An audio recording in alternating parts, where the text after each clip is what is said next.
Hi, my name is Frank Schaeffer.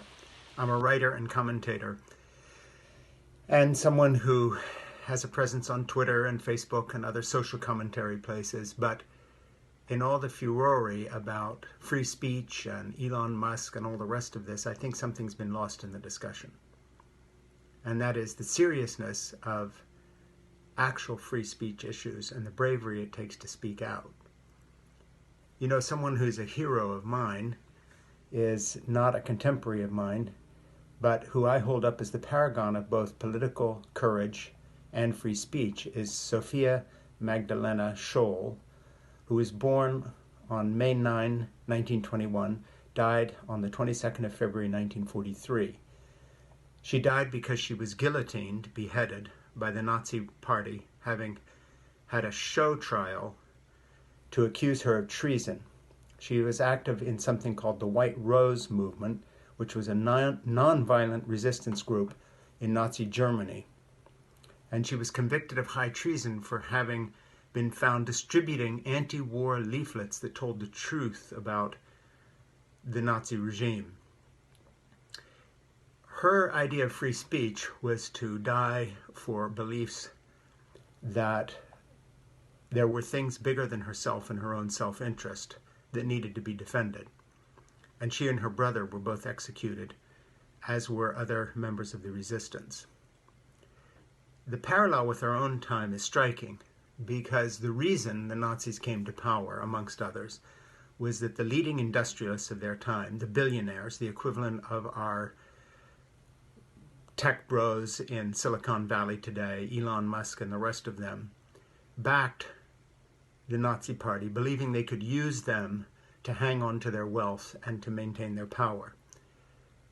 The industrialists of that time in their military-industrial complex had the same relationship to the state that people like Elon Musk have today, in having insinuated himself into the American space program with SpaceX, having received billions in handouts on Tesla that has made him rich, and Starlink putting him in a position of actually jeopardizing our national security by controlling so much of our satellite communications globally and the global satellite communications of others, such as Ukraine. This is an exact parallel with the rise of National Socialism and Nazism in Germany. It was the industrialists and their relationship to the military-industrial complex that put Hitler in power and kept him there. And the free speech movement at that time, led by people like Sophia Scholl, paid the price and were executed for their stand against this evil regime. And we forget that now, that the billionaires in our own time who back quote-unquote free speech are really backing their own self-interest and their ability to insinuate themselves into the state.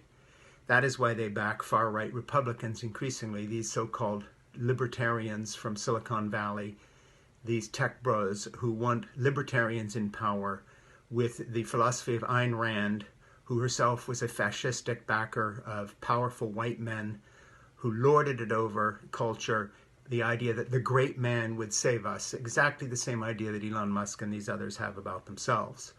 We are at the beginning of the first stages of a takeover of this country by the billionaire class backed by the fascist Republican Party. And they are putting in power people across this country like Donald Trump, who probably will not be elected again, but those who follow him and who will be have this same hand-in-glove relationship with the state. So today, with all this talk about free speech, let's remember Sophia Scholl. Let's remember what real courage and free speech looks like. Let's remember that she, as a young woman, a young girl, paid the price with her life for standing up against National Socialism, the Nazi Party, at a time when their leading generals in the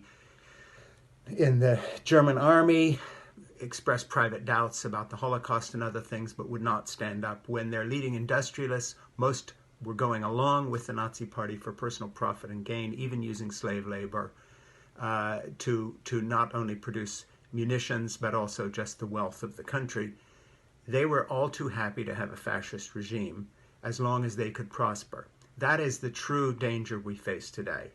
The real issue of free speech is who will stand up against our industrialists, our billionaires, and their monopoly on our culture, their untaxed billions, their shenanigans, and cut them down to size. Had Sophia Scholl succeeded, she would have been able to stop the last stages of the Holocaust, but she did not succeed. She was killed and the Holocaust progressed.